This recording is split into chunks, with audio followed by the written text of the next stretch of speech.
What's up, everybody? What's going on? Welcome to another episode of the Lead From Here podcast. My name is Jason. Today, we're talking about how do you kind of communicate to people that you've hit burnout stage. This is a topic that is just riddled with risk. Like, I'm going to go ahead and say this, like, don't do this because I'm saying this. Do this because you want to, and talk to your significant other, your parent, your friend, your wife, husband, whatever. Talk to them. Talk to your peers that you trust. Understand that the risk is getting them fired. But there's two risks. So if you don't communicate it, there's risk, right? Because you're burnt out. So you're not going to be yourself. You're not going to be nearly as effective, if effective at all. You're going to be in a bad spot mentally, physically, emotionally, and every other way. So you're not going to be doing a good job at your job. So it's going to look like the people that you're not communicating to, that you're burnt out, that you're just not doing your job. You're not doing a good job at it. Hopefully, if you have a good boss, they recognize the signs of burnout and they'll ask the question for you. But also understand that if you do communicate it, it still could put you at risk. It could put you in a situation where they're like, well, crap, now this person's going to take time off or want a new job or want to, take a leave of absence, and now I'm going to be without this resource for X number of days or time. And depending on how healthy your company is, that could put you in a situation where they decide to just move on. I hope that doesn't happen. I hope you're in a good company. I hope you're in a healthy spot to be able to communicate that you're burnt out and you're frustrated.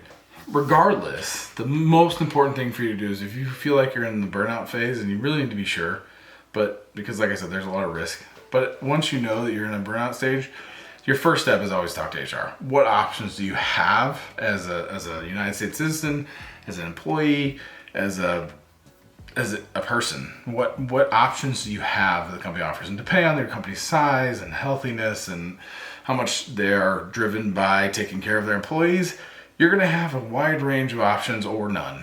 And that's just the reality of it. So keep in mind that HR is somebody you can go to in confidence, and 99% of the companies out there, you should legally be able to talk to that person and say, hey, I just want information on this, and they will give it to you in confidence. And that should be between you and that person. So ask the question, what are my options in this situation? Can I take a leave of absence? What does that look like? Is my job protected? Can I take FMLA? All these things. Now, FMLA, short-term leave, long-term leave, all those things, short-term disability, long-term disability, all those things have a lot of rules and laws around them. So it's important that you ask the right questions. And if you're not sure, talk to an expert in that field, a lawyer, your health insurance provider, your disability insurance provider, whatever. Talk to people and get answers before you start throwing things around that you're planning on doing. But ultimately, once you have kind of the options, then the next step is to talk to your boss. You can talk to your boss if you trust them and you do really feel like they have your best interest at heart. You can talk to them before HR. Depending on how effective your HR group is, your boss may or may not know the options. So you may still end up talking to HR, but your boss may be very well informed and be able to give you your options themselves. So it's important to understand what your trust level is. Like, how much do you trust that person? If you trust them a lot, then have the conversation. And that's ultimately what it comes down to is, you're one way or the other, it's gonna look a little rough for you in this phase. So it's important to be honest and direct with the people that you trust, or the people that have to legally have your trust, which like HR. And then go from there and figure out what your game plan is, which we'll talk more about the next steps and the game plans in the next episode. But ultimately, the goal is to find your way out, because burnout is kind of the worst.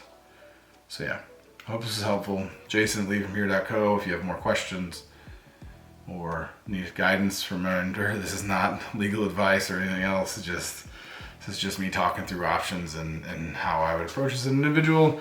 It is not advice. So I hope this was helpful. Take care, everybody.